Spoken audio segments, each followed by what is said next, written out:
I am Beta, your source for games in development, and this week I am playing Nexuiz. Nexuiz started out as a Quake mod back in the early 2000s by a company called Alien Trap.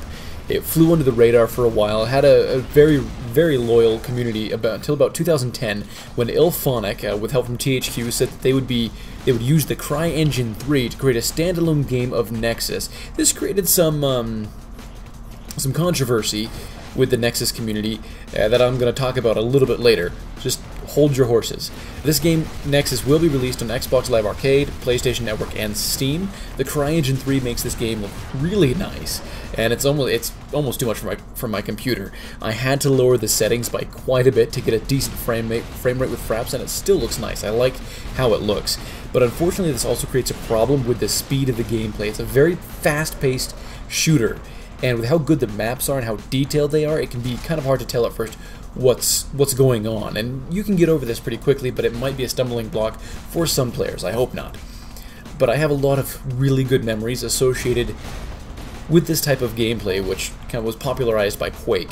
I can remember sneaking into a certain computer lab in high school to play Quake 2 with my friends, and then I moved on to Unreal and Unreal Tournament after that, and no matter how much I got just destroyed, just completely pwned, I loved the play style of Quake, how fast it was, how just you go in and you make a mess, and if you can make a bigger mess better than everybody else, you come out on top very fast. There's a difficult learning curve, and if you wanted to survive, you need to keep moving.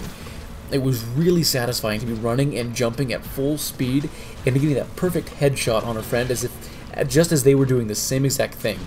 You know, trying to move as fast as they can and be offensive and defensive at the same time. It was really great. And I've gotten that same type of feeling from Nexuiz. You jump around, your jumps feel powerful, you're strong, you move fast, your guns are powerful, and you really have to figure out where you try to predict the movement of your enemies, and as you're moving, it's really addictive. I have been missing this type of gameplay in quote-unquote modern shooters for a while. They're much slower, not necessarily easier, but a very different style of gameplay that sometimes rewards and encourages camping. And it's not bad, it's just different. It's a slower style of gameplay. And I have a certain nostalgia connected with this playstyle that definitely gives me a biased opinion in this situation. With that being said, Nexuiz is fun.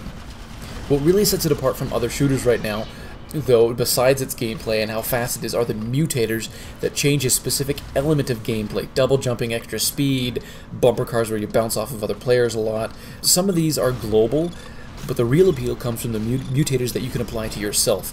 So let's say your opponents are using an insta-gib mutator. They have a gun. They balance things out. So it is insta-gib, but it's a sniper rifle that you have to use for that. You can counter this by giving yourself double speed and becoming that much harder to hit.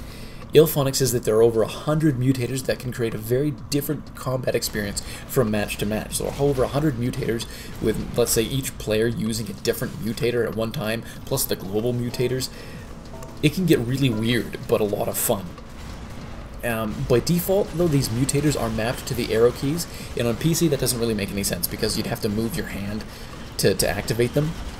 But, you know, remapping the keys, it's pretty easy. I would love to see some user interface tweaks, as all of the menus feel a little clunky right now, and the music is kind of annoying for me, but that's just a personal taste. The gameplay is fast and refreshing from everything else that is out there right now. Just a lot of fun. Well, everything except for one game, and this is where the controversy was that I mentioned earlier, where I'm getting to it. When it was announced that IllFonic would have the rights to develop a commercial version of Nexuiz Classic, it angered a lot of the community, surprised a lot of the community. Nexuiz Classic was very community-driven, and so this announcement, which came as a surprise to the community, it kind of made some people not happy or angry. And so they went, and using the same engine that Nexuiz Classic used, created an open-source shooter called Xonotic. I think I'm pronouncing that right, Xonotic, Xonotic. Real quickly, Xonotic follows the same gameplay philosophy that Nexuiz does. Fast and frantic, just without the mutators. Gameplay is very similar to Quake and Nexuiz, and it's free. Also, it's open source, so it's constantly a work in progress. You might want to check that out. Check Xonotic out at the same time as Nexuiz to get a better idea of the big picture.